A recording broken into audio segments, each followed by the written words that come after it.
Saya kira barangkali tidak salah juga kalau ke depan Presiden berpikir untuk mengangkat seorang TNI menjadi Jaksa Agung.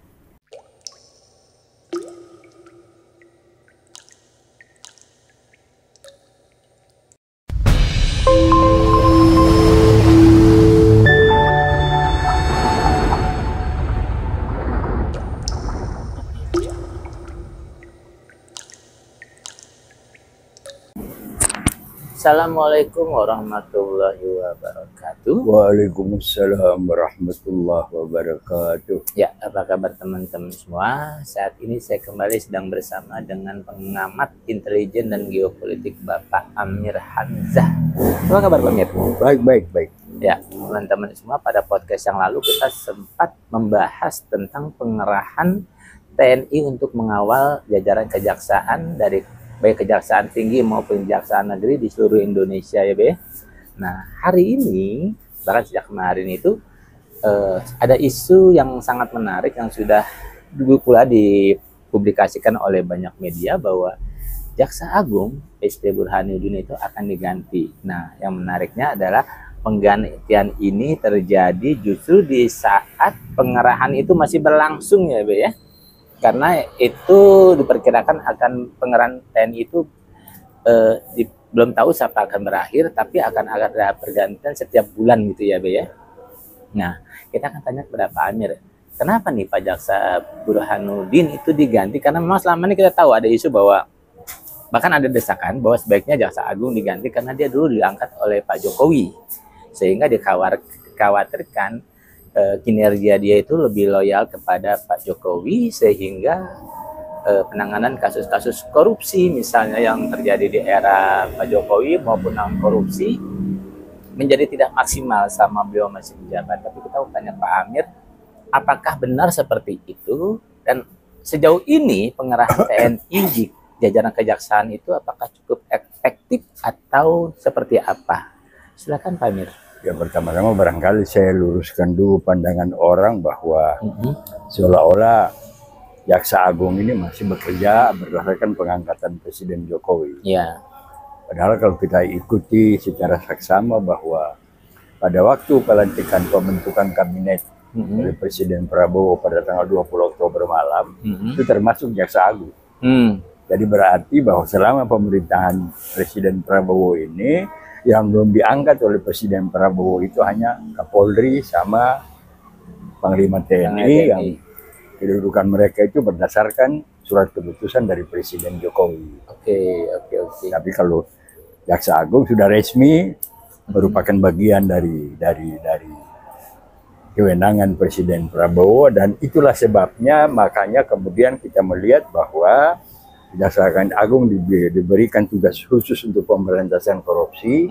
Ya memang kelihatan bahwa selama ini korupsi yang ditangani oleh polisi amburadul jalannya, oleh KPK juga amburadul jalannya, malah ada ketua KPK yang terlibat korupsi sampai sekarang juga belum ada tindak lanjut, sehingga menimbul tanda tanya, bukan saja tanda tanya, tapi harus kita akui bahwa kepercayaan masyarakat terhadap Polri, institusi Polri, dan terhadap KPK dalam rangka pemberantasan korupsi ini kan makin hari kan makin merosot. Iya. Nah, kita melihat kemudian bahwa karena Jaksa Agung juga sudah menyatakan bahwa dia sering diancam, takut-takuti dan lain sebagainya, walaupun dia tidak menyebut nama, dia tidak menyebut siapa orangnya, hanya pernah menyatakan bahwa ada bintang 3 yang mengutus orang untuk mengancam dia.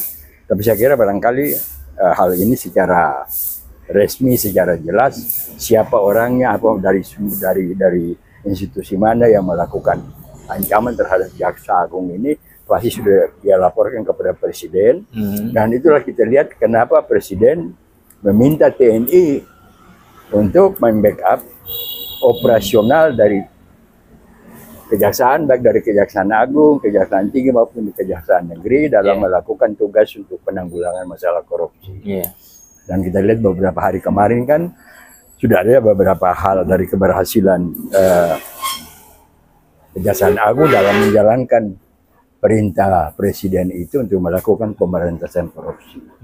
Nah, memang kalau kita lihat bahwa kemarin pada memberikan pidato pada acara Tidar, itu Presiden secara jelas menyatakan bahwa untuk membangun pemerintahan yang bersih itu kita akan menghadapi banyak tantangan, banyak perlawanan. Karena apa?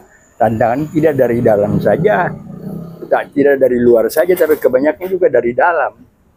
Dari dalam karena apa? Memang dari luar ada negara-negara, ada kekuatan-kekuatan tertentu yang tidak mau melihat Indonesia ini mandiri. Ya kan, kalau kita mandiri kita bisa mengolah sumber daya alam kita sendiri, ya kan, meningkatkan pendapatan negara kita secara baik. Tentu kan upaya untuk mewujudkan kesejahteraan masyarakat itu kan bisa berjalan secara sistematis dan bisa terukur. Tapi memang kenyataannya dari luar banyak negara yang tidak mau kita mandiri, sehingga kita bisa akan terus bergantung kepada mereka. Dan mereka bisa menjadikan kita sebagai pasar mereka gitu kan. Bayangin aja penduduk kita hampir 300 juta gitu kan. Nah bisa kita lihat hari-hari misalnya mobil-mobil yang di jalan kan punya siapa ya? Punya Korea, punya Jepang, punya Cina, punya Amerika itu kan, punya Jerman gitu. Nah, tetapi barangkali kita lihat dari rencana 5 tahunnya Presiden Prabowo ini, memang dia akan mengarah untuk secara bertahap bagaimana menjadikan Indonesia ini pertama negara yang mandiri, yang punya bisa mengolah kemampuannya sendiri, kemudian jati dirinya bisa ditingkatkan kembali, sehingga bahasa bahwa kita menuju membangun Indonesia untuk sejajar negara-negara lain itu tidak sekedar wacana, tapi bisa dilaksanakan secara rasional dan secara sistematis. Nah, dalam kerangka itulah kita lihat tentu akan timbul tanda tanya kenapa ketika kejaksaan dalam rangka melaksanakan perintah Presiden untuk melakukan pemberantasan korupsi sudah mulai memperlihatkan hasil yang baik, kok tiba-tiba dari kemarin kan ada berita bahwa Jaksa Agung akan diganti. Nah, saya kira memang pergantian Jaksa Agung ini nggak ada masalah karena apa? Pertama, usia beliau kan udah 70 tahun lebih. Ya kan? Kalau beliau lahir kalau nggak salah tahun 54, berarti sampai sekarang usia beliau kan sudah 71 tahun ya. Nah, ini kan berarti sudah sebenarnya sudah lebih dari batas usia untuk menjabat sebagai seorang pejabat negara gitu kan. Ya tapi ya karena mungkin Presiden merasa bahwa Presiden sendiri pun usianya juga sudah di atas 70 tahun sehingga juga tidak segera mengganti Jaksa Agung. Nah, itu barangkali satu soal itu. Dan kedua barangkali juga kita lihat bahwa ketika Presiden memerintahkan Kejaksaan Agung untuk secara sistematis melakukan pemberantasan korupsi, kemudian meminta agar supaya TNI mendukung secara operasional ya, ya artinya substansi hukum penanganan korupsi itu tidak, TNI tidak terlibat. Mereka hanya melakukan pengamanan aja, takut nanti misalnya ketika mau nangkap begitu ada pasukan yang melawan atau ini ada kelompok apa kan kita itu persiapan itulah yang harus dijaga agar supaya dalam rangka melakukan tugas mereka itu mereka aman, tidak bebas dari ancaman, bebas dari pihak-pihak tertentu yang kerjanya mau menakut-nakuti dan lain sebagainya. Nah, berkaitan dengan itu kan dari perkembangan terakhir, terbukanya kasus korupsi, adanya pernyataan dari pejabat-pejabat negara, orang-orang dekat Pak Prabowo sendiri yang menyebabkan masyarakat terpecah. Misalnya katakanlah seperti pernyataan dari Luhut Binsar Panjaitan bahwa siapa yang minta Gibran diganti keluar saja dari Indonesia, ini kan pernyataan yang tidak proporsional dan pernyataan malah memecah belah persatuan dan kesatuan. Bukan saja persatuan dan kesatuan masyarakat kan, tapi TNI juga kan dipecah kan. Jadi seolah-olah apalagi di situ ada dalam rangka meminta Gibran dimakzulkan itu kan ada Pak Tri Sutrisno, jadi bisa saja seolah-olah Luhut bilang supaya mau mengusir Pak Tri Sutrisno keluar dari Indonesia kan. Nah ini kan tentu kan akan menimbulkan kemarahan lagi. Nah inilah persoalan-persoalan juga yang harus kita lihat. Dan inilah barangkali tantangan-tantangan berat yang dihadapi oleh Presiden Prabowo nanti yang beliau sampaikan kepada masyarakat itu adalah karena ada orang di dekat beliau sendiri yang sebenarnya juga mengeluarkan kata-kata yang tidak proporsional. Ya kan? Nah, kemudian juga besar kemungkinan di antara orang-orang yang dekat dengan Pak Prabowo ini kan ada yang punya usaha di luar di bidang kelapa sawit dan lain-lain sebagainya, yang juga kalau kita lihat dari kinerja Kejaksaan Agung merupakan bagian dari tugas Kejaksaan Agung untuk melakukan pemberantasan korupsi. Karena kemarin kan ada yang dilakukan oleh Kejaksaan Agung itu kan berkaitan dengan perusahaan kelapa sawit. Gitu kan. Kemarin kan ada dua kan, satu yang di Telkom dan satu yang berkaitan dengan perusahaan kelapa sawit, dan ini bisa kita lihat. Nah, jadi sebenarnya kalau kita ikuti, walaupun Pak Prabowo hanya mengucapkan satu kalimat tantangan berat, tapi kita udah bisa tahu lah kira-kira tantangan itu dari mana, kalau dari dalam dari mana, dari luar itu dari mana gitu kan, udah bisa kita lihat. Nah, di sini kita perlu memahami ini secara cerdas, sehingga kita tidak perlu melihat secara naif dan berpikir negatif bahwa kok Jaksa Agung berhasil malah diganti. Nah, malah saya berpikir nanti ke depan kemudian bisa saja, karena tidak ada aturan yang melarang dan aturan bisa memungkinkan itu dari perkembangan. Kalau kita pelajari sekarang undang-undang Polri, undang-undang tentang TNI, saya kira barangkali tidak salah juga kalau ke depan Presiden berpikir untuk mengangkat seorang TNI menjadi Jaksa Agung. Aktif atau purnawirawan? Bisa aktif, bisa purnawirawan. Oke. Gitu kan?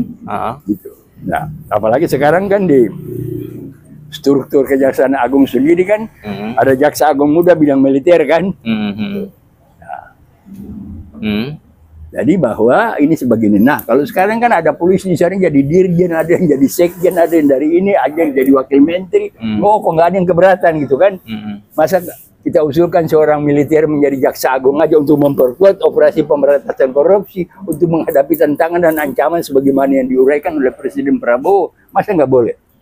Pak, tapi kan memang kita melihat ya bahwa pengerahan TNI di polisi di kejaksaan itu sudah melihat lah kinerjanya, karena kan belakangannya ada video ya di mana TNI mengawal tersangka korupsi proyek fiktif di Pertamina.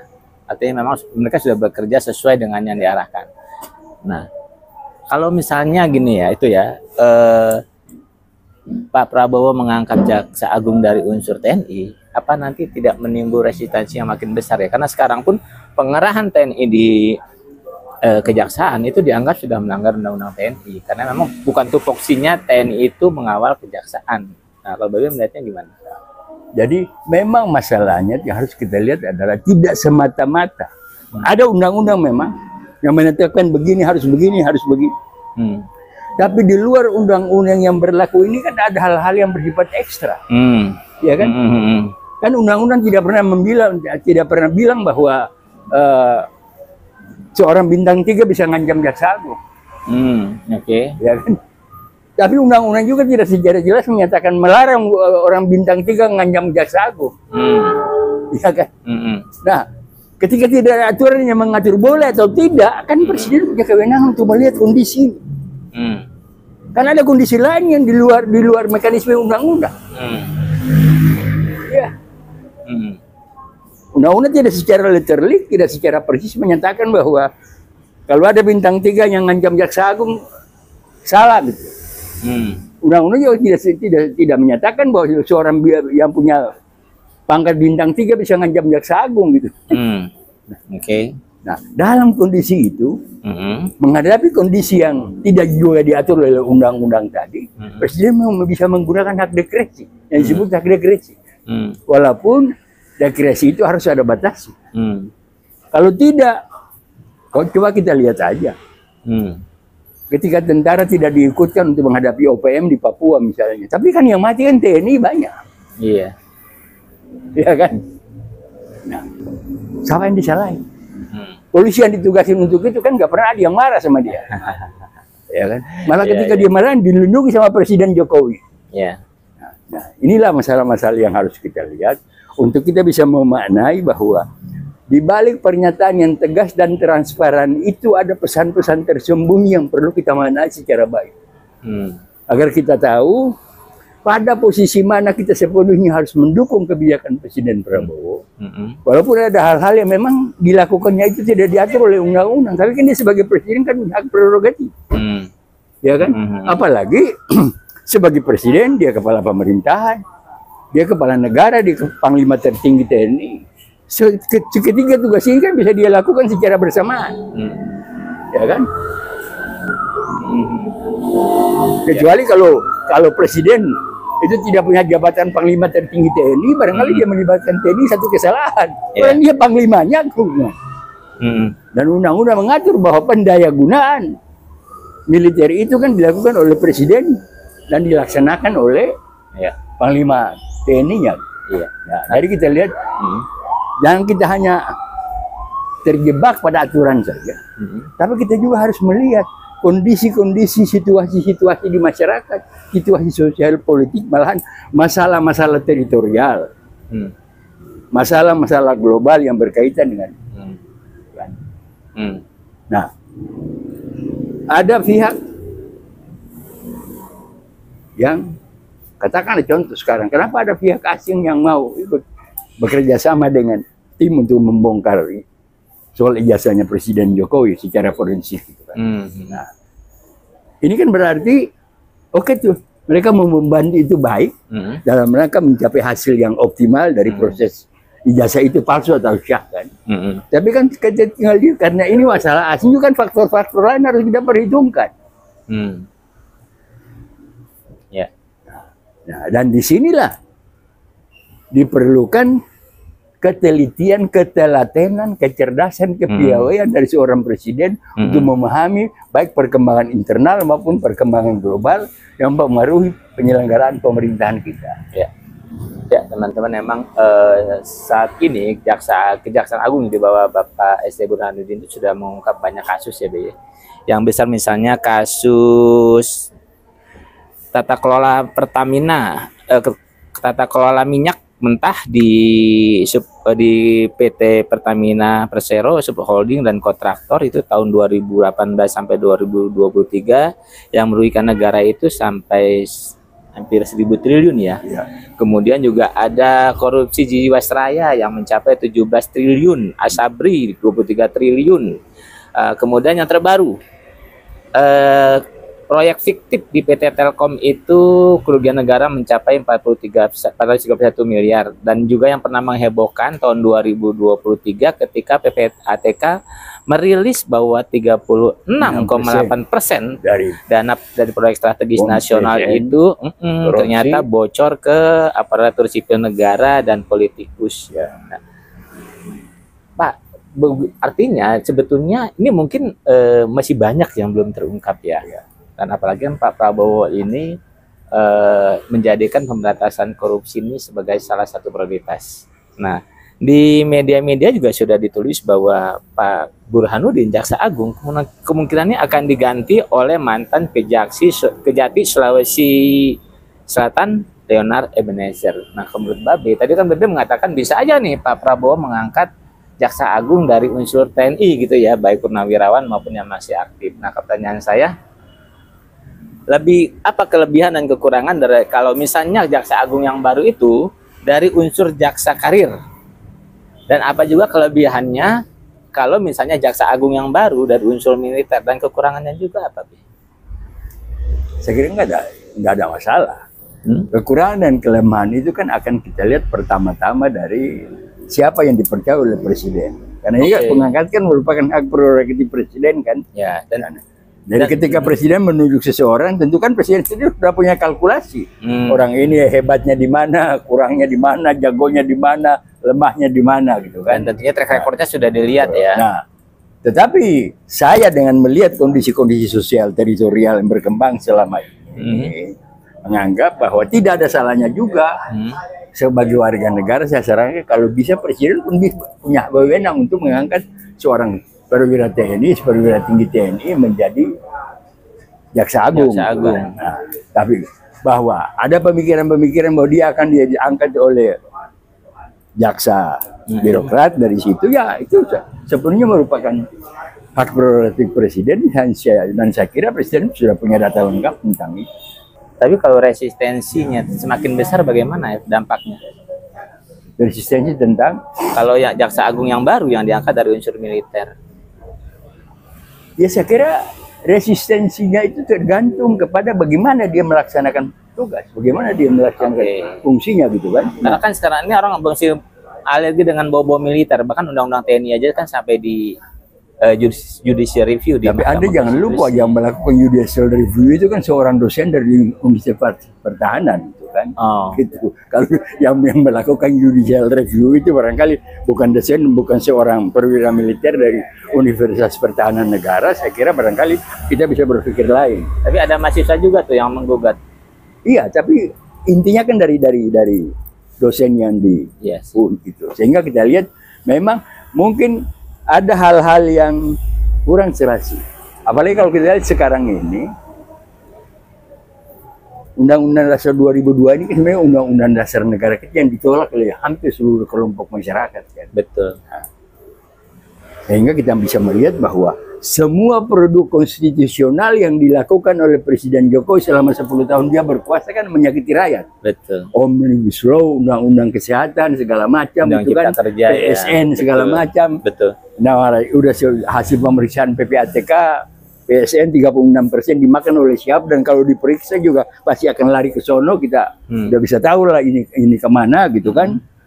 Nah, sebab kita lihat bahwa di masyarakat kita ini masih ada budaya-budaya lama, warisan-warisan budaya lama. Lurah store ke camat, camat store ke wali kota store ke proses itu.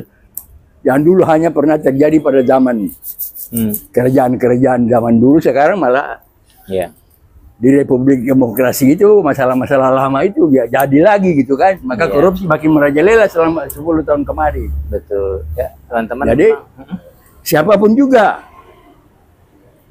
baik jaksa agung itu dari unsur militer maupun dari unsur sipil, tetap akan ada resistensi gitu kan. Iya, ya, teman-teman, memang seperti kita akuin ya, nggak bisa kita ingkari bahwa kepercayaan masyarakat terhadap TNI itu, terhadap Polri itu udah sangat luar biasa. Merosot.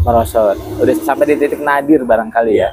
Sampai untuk digital forensik ijazahnya Pak Jokowi aja masih bertele-tele. Maksudnya banyak orang yang nggak percaya hasilnya, meskipun hasilnya belum keluar dari forensik Polri ya, sehingga mereka menginginkan adanya lembaga internasional yang terlibat. Belum lagi penanganan masalah ijazahnya pun sampai sekarang menuai kritik Polri ya. Sampai-sampai Pak Marwan Batubara itu kemarin juga khawatir kalau penanganan laporan Jokowi terhadap ijazahnya itu, yang dia merasa dihina, direndahkan, ini akan mengulang kasusnya Bambang Tri dan Gus Nur, di mana Bambang Tri dan Gus Nur dipidana atas tuduhan menyebarkan berita bohong tentang ijazahnya Pak Jokowi palsu. Sementara selama persidangan ijazahnya yang asli nggak pernah muncul. Artinya Gus Nur sama Bambang Tri sendiri dipidana tanpa ada dasar tuduhan yang kuat, dan itu yang menangkap juga polisi, yang mempidanakan, yang menuntutnya juga, maksudnya yang menyelidiki polisi, yang menuntut jaksa, yang memvonis pengadilan. Artinya aparat pejabat penegak hukum ya, aparat penegak hukum waktu itu dicurigain itu melakukannya pendekatannya tidak dengan pendekatan hukum, tapi pendekatan kekuasaan. Nah, artinya memang seperti saran tadi Pak Amir, kayaknya memang dibutuhkan ya dari unsur yang lain, jangan hanya Polri ataupun jangan dari jaksa, karena citra jaksa pun kayaknya nggak bagus juga ya. Dan saya kira seperti yang saya bilang tadi, pergantian jaksa agung ini adalah merupakan pertanda bahwa Presiden Prabowo secara serius dalam mengkaji permintaan masyarakat untuk melakukan reshuffle kabinet, maka dia perlu melakukan restorasi dulu. Restorasi, Restorasi institusional adalah menciptakan kondisi, dan nanti akan disusul oleh peraturan-peraturan, apakah itu dalam bentuk perpres, dalam bentuk inpres, agar supaya semua institusi itu bekerja menurut fungsinya. Ya kan? Nah, fungsi kejaksaan apa? Fungsi KPK apa? Fungsi polisi apa? Fungsi TNI apa? Kementerian ini apa? Kementerian ini apa? Jangan amburadul, campur adul. Gitu. Karena di zaman Jokowi emang sudah berantakan. Iya, berantakan. Gitu. TNI, tentara nanam singkong,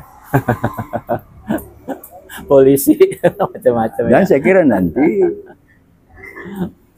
tantangan yang disebutkan oleh Presiden Prabowo tadi adalah tantangan yang akan beliau hadapi dalam rangka melakukan restorasi institusional untuk memenuhi permintaan masyarakat dalam melakukan reshuffle kabinet. Nah, di sini beliau Yang harus kita harapkan dari Pak Prabowo bahwa 5 tahun itu nggak terlalu lama. Ini kan udah setengah tahun nih. Betul. Ya kan? Setengah tahun ini kan berarti kan udah 1/10 dari masa jabatan dia yang 5 tahun. Ya kan? Tinggal 90% lagi gitu. Sehingga kita harapkan bahwa apa yang sekarang beliau lakukan ini agar sudah bisa berjalan dengan baik. Saya kira barangkali bagaimana kemampuannya untuk menyelesaikan tantangan itu harus didukung dengan adanya regulasi yang mantap, dengan proses restorasi institusional yang betul berlangsung secara sistematis dan komprehensif, sehingga saya kira tahun 2026 itu kita bisa melihat segala sesuatu yang direncanakan oleh Presiden Jokowi yang termaktub dalam rencana pembangunan jangka menengah nasionalnya sudah bisa berjalan secara sistematis. Prabowo sudah bisa berjalan secara sistematis. Iya. Saya kira demikian. Iya. Memang teman-teman sekali lagi menurut saya ya, sesuai dengan perkataan Pak Amir tadi, di tengah ketidakpercayaan publik itu mungkin mengangkat dari unsur TNI bisa jadi salah satu solusi ya, Bi ya. Meskipun mungkin resikonya akan menyeret TNI bisa keluar dari tugas dan fungsinya kali. Atau gimana? Tidak juga. Tidak juga ya. Tidak juga. Karena dia di sana kan dia dia memegang otoritas kejaksaan, bukan otoritas untuk memerintah TNI gitu. Karena hanya satu personil yang di situ ya. Gitu. Meskipun mungkin resistensinya ada, barangkali Pak Prabowo kalau memang yakin bahwa ini bisa jadi solusi, bisa itu ya. Ya teman-teman, emang kalau sebuah negara mau maju, apalagi kalau misalnya Pak Prabowo ini benar-benar mau melakukan restorasi, penegakan hukum itu harus benar dulu kan. Karena kalau restorasi dilakukan tapi penegakan hukumnya nggak benar-benar, artinya lembaga negara ini banyak yang keluar dari tupoksinya, kayak Polri misalnya gitu. Korupsi itu kan muncul karena institusi itu berjalan melaksanakan itu saja menyimpang gitu kan. Betul. Apalagi penyimpangan itu yang setahu sang presiden yang 10 tahun kemarin. Iya. Itu ya kalau jasa Jokowi ditangani oleh polisi dengan benar, mungkin nggak akan seheboh sekarang ya. Gimana kita mau bilang itu benar, yang dibahas ini fotokopi gitu kan. Itu yang kita bingung ya. Pak Jokowi mengatakan udah melaporkan katanya 5 orang ditindaklanjutin oleh polisi. Tapi kan fotokopi. Pertama barang buktinya fotokopi. Iya. Kemudian itu sementara undang-undang menyatakan fotokopi itu bukan barang bukti. Iya. Udah gitu ternyata orang yang dilapor pun nggak ada. Udah gitu barang bukti dia menggunakan undang-undang ITE kan, tapi bukti dokumen elektroniknya juga nggak ada. Dan lucunya ditindaklanjutin oleh polisi gitu ya. Ya nanti lain kali lah. Jadi gali ya. Dan kita berharap ya polisi di tengah ketidakpercayaan publik yang semakin besar bisa berbenah ya, Bi. Ya. Nah, kasus Pak Jokowi ini bisa jadi batu ujian. Ya. Dan juga kita berharap siapapun figur yang dipilih oleh Pak Prabowo untuk menjadi Jaksa Agung yang baru benar-benar figur yang kredibel ya, Be. Figur yang bisa mendukung visi misi presiden dan terutama dalam pemberantasan korupsi dan juga restorasi, betul? Be, makasih, Be. Ya, saya kira nanti presiden sekarang kan ada di Thailand, gitu kan? Dan besok balik. Iya. Jadi saya kira barangkali sekembalinya dari Thailand, presiden sudah akan membuat keputusan tentang siapa jaksa agung baru. Iya, ya teman-teman, demikianlah perbincangan saya dengan Pak Amir. Mudah-mudahan nanti kalau misalnya Jaksa Agungnya benar-benar dari TNI, unsur TNI, nggak ada resistensi ya. Semuanya berpikir bahwa ini demi kebaikan bangsa, demi memberantas korupsi yang memang sudah membuat masyarakat kita susah dan membuat negara kita tidak maju ya. Iya. Ya teman-teman, kita bertemu lagi pada podcast selanjutnya ya. Assalamualaikum warahmatullahi wabarakatuh.